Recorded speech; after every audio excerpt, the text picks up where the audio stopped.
Hello नमस्कार दर्शकबिन तपाईहरुलाई सबैलाई मेरो युट्युब च्यानलमा हार्दिक स्वागत गर्दछु। आज हामी पुगेका छौं नेपालको सबैभन्दा प्रसिद्ध र विश्वभर प्रसिद्ध हिन्दू तीर्थस्थल पशुपतिनाथ मन्दिर। यदि तपाईलाई पहिलो पटक यहाँ आउँदै हुनुहुन्छ वा भविष्यमा आउने योजना बनाइराख्नु भएको छ भने यो भिडियो अन्तिमसम्म हेर्नुहोस्।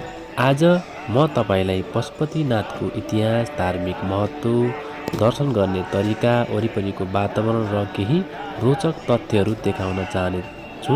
कृपया यो भिडियो अन्तिमसम्म हेर्न नछुटाउनुहोला। यदि यस्तै नेपाल भ्रमणका भिडियोहरू मन पर्छ भने नेपालको इतिहाससँग जुल्दो मिल्दो कुराहरू जान्नु छ भने हाम्रो च्यानललाई लाइक गर्नुहोस्, च्यानललाई सब्स्क्राइब गर्नुहोस् र बेल आइकनलाई पनि थिच्नुहोस्। अब सुरु गरौँ हाम्रो यात्रा। अहिले हामी पशुपतिनाथको मन्दिरको मुख्य प्रवेशद्वारमा छौँ। यहाँ दैनिक हजारौं भक्तजनहरू दर्शनका लागि आउने गर्दछन्। विशेष गरी सोमबार, महाशिवरात्रि र तीजको समयमा यहाँ लाखौंको भक्तजनहरूको भिड लाग्ने गर्दछ। प्रवेश गर्दा सबैले लाइनमा बसेर शान्तिपूर्ण रूपमा दर्शन गर्नुपर्ने व्यवस्था गरिएको देखिन्छ। मन्दिर परिसर निकै सफा, शान्त र धार्मिक वातावरणले भरिएको पनि छ। पशुपतिनाथ मन्दिर भगवान शिवलाई समर्पित नेपालको सबैभन्दा प्रसिद्ध मन्दिर हो। यो युनेस्को वर्ल्ड हेरिटेज साइटमा समेत सूचीकृत गरिएको छ। यस मन्दिरको इतिहास हजारौं वर्ष पुरानो मानिन्छ। यहाँ हराएका शिवलिङ्ग 4 मुख भएको विशेष शिवलिङ्ग हो। चारै दिशामा रहेको मुखहरूले भगवान शिवका विभिन्न स्वरूपलाई प्रतिनिधित्व गर्छन्। विश्वभरबाट हिन्दू धर्मावलम्बीहरू यहाँ दर्शन गर्न आउने गर्दछन्। अब हामी मन्दिर परिसर घुमिसकेका छौँ। यहाँ धेरै साना साना शिव मन्दिरहरू देख्न सक्नुहुन्छ। साधु सन्तहरू, पूजा सामग्री बेच्ने पसलहरू, धार्मिक मूर्तिहरू र विभिन्न सांस्कृतिक झल्को यहाँ सजिलै देख्न सकिन्छ।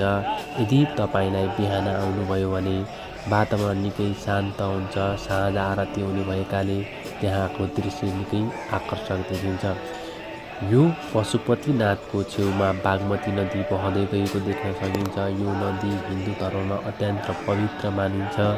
यहाँ अन्तिम संस्कार पनि गरिने गर्दछ। मान्यता अनुसार यहाँ अन्तिम संस्कार गर्दा मोक्ष प्राप्त हुने विश्वास गरिन्छ।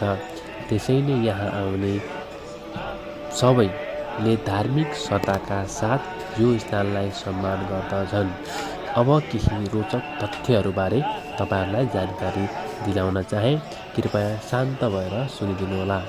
पहिलो रोचक कुरो के हो भन्दाखेरिमा चाहिँ विदेशी वा गैर हिन्दू पर्यटकहरू मुख्य मन्दिरभित्र प्रवेश गर्न पाउँदैनन्। बाहिर पशुपतिनाथको शिरको बाहिर चाहिँ आउन पाउँछन् भने मुख्य मन्दिरभित्र जुन चाहिँ पशुपतिनाथको जहाँ चाहिँ थान रहेको छ त्यहाँ चाहिँ इन्ट्री गर्न पाउँदैनन्। दोस्रो के हो भन्दाखेरि चाहिँ महाशिवरात्रिमा यहाँ लाखौं भक्तजनहरू र साधुहरू जम्मा हुने गर्दछ। तेस्रो के हो भन्दाखेरि चाहिँ विश्वको धेरै पर्यटकहरू होइन केवल पशुपतिनाथ हेर्न नेपाल आउने गर्दछन्। यहाँको साँझको बागमती आरती धेरै प्रसिद्ध रहेको देखिन्छ। त्यसैगरी अब आज यहाँ आएर मलाई निकै शान्ति, सकारात्मक ऊर्जा महसुस भएको छ। मन्दिरको वातावरण, घन्टीको आवाज, भक्तजनको श्रद्धा र धार्मिक माहौलले मनलाई आनन्दित बनाएको छ। यदि तपाईलाई पनि तनावमा हुनुहुन्छ भने यहाँको वातावरणले धेरै राहत दिन सक्छ।